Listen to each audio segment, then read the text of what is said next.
We are pleased now to have our third panel member join us. Justice Ginsburg first assumed the bench of the Court of Appeals of the District of Columbia in 1980.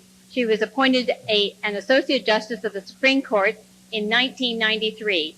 In preparation for the Supreme Court and her role in the Supreme Court, as many of you know, beginning in the 1970s, Justice Ginsburg led a series of landmark cases before the Supreme Court. There are 7 landmark cases from the 70s that have led to the foundation in gender-based issues that we still face today. Welcome, Justice Ginsburg, with me.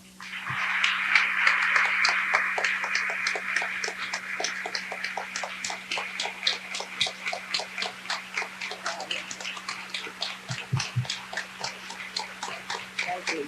Sit down.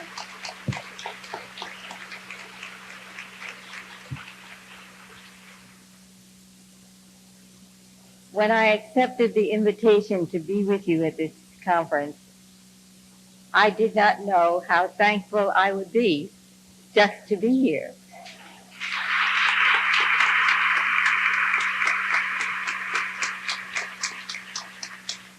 I am still mending, but I have progressed steadily since my September 17th surgery.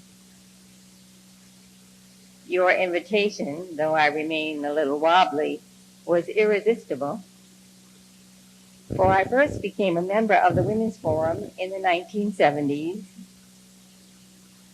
and I know how vibrant old girls' networks can be. Speaking of old girls, I have advanced well beyond what the French call a certain age. At this stage of life, one is now and then asked to offer good advice. So I will begin my remarks with the best advice I ever received.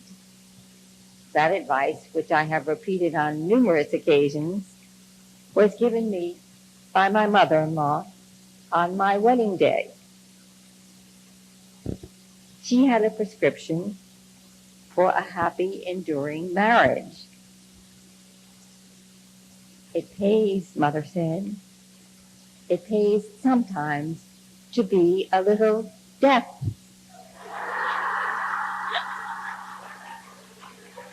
I have followed that advice with only occasional lapses, not only at home, but in the places I have worked, and even in relating to my colleagues at the Supreme Court.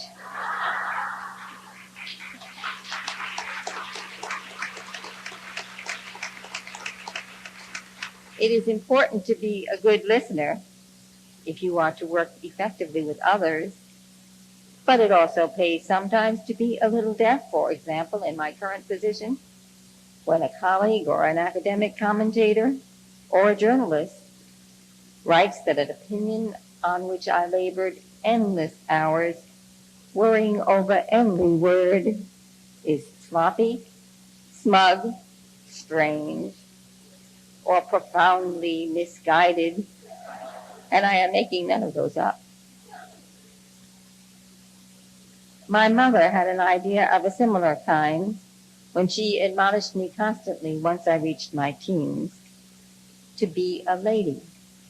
To her, the term lady was a most honorable one. It meant be someone who holds fast to her convictions and her self-respect, someone who is a good teacher, but doesn't snap back in anger. Anger, resentment, indulgence in recriminations do no good. Instead, they greatly drain away one's time, and they sap energy better devoted to productive endeavors.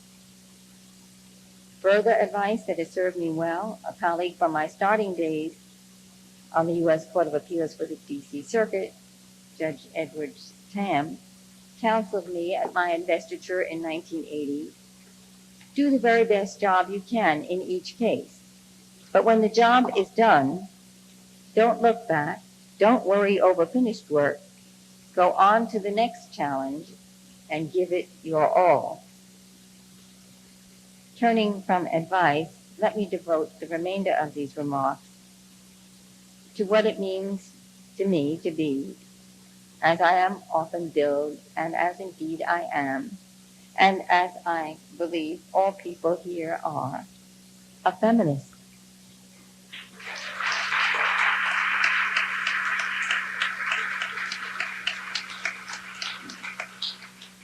As Ginger indicated, I had the great good fortune to be alive and a lawyer in the late 1960s when, for the very first time in the history of this country, it became possible to urge before courts successfully that society would benefit enormously if women were regarded as people equal in stature to men.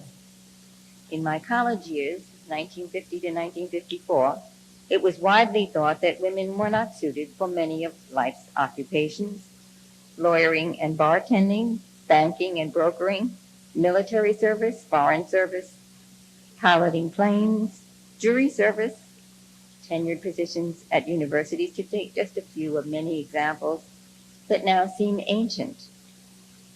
So much has changed for the good since then, but there are still too many people who regard feminism with suspicion, people who are discomforted by the very word, and even people who call it the F word.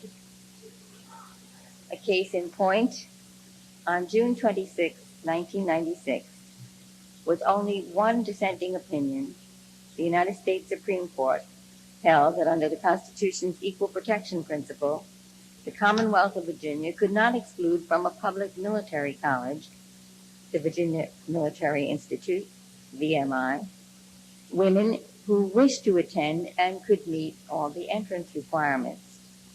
I wrote the court's opinion, which some greeted with applause and others deplored. Among the deplorers, Phyllis Schlafly wrote in an open letter from the Eagle Forum, "The VMI decision was wholly predictable when Clinton appointed Ruth Bader Ginsburg to the court.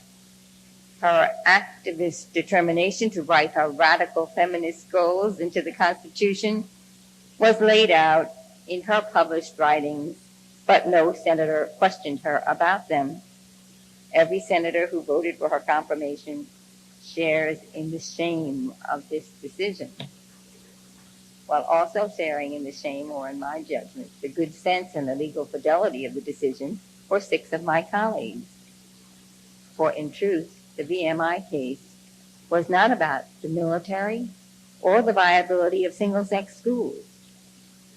Rather, it was about a state that heavily invested in a college designed to produce business and civic leaders that succeeded admirably in that endeavor, and that rigorously limited the special opportunity to men. And I continue to gain encouragement from people who appreciate what feminism really means. It is really not a pejorative. It means freeing people, men as well as women, to be you, to be me. It means allowing people to pursue the talents and qualities they have without artificial restraints. Some seasons ago, my grand colleague, Sandra Day O'Connor, first and for 12 years, sole woman on the United States Supreme Court, made a surprise appearance in the D.C. Shakespeare Theater's production of Henry V.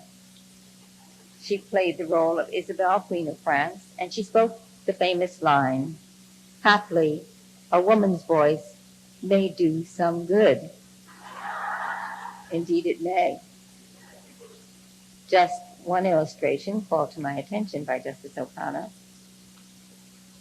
In 1993, a remarkable woman, Helen Sussman, published the story of her life and times.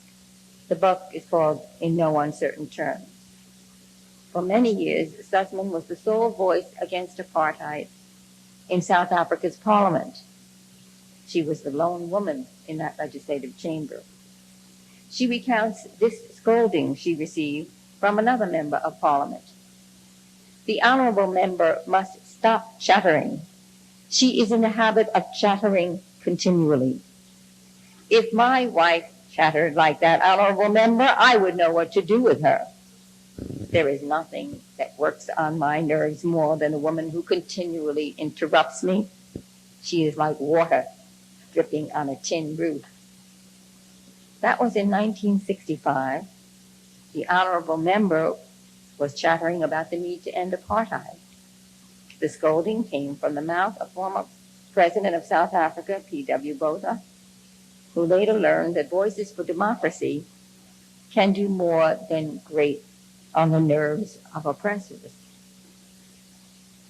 A few years ago, at the celebration of the reopening of the renovated Library of Congress Jefferson Building, a college student came up to my table and asked if I could help her with an assignment.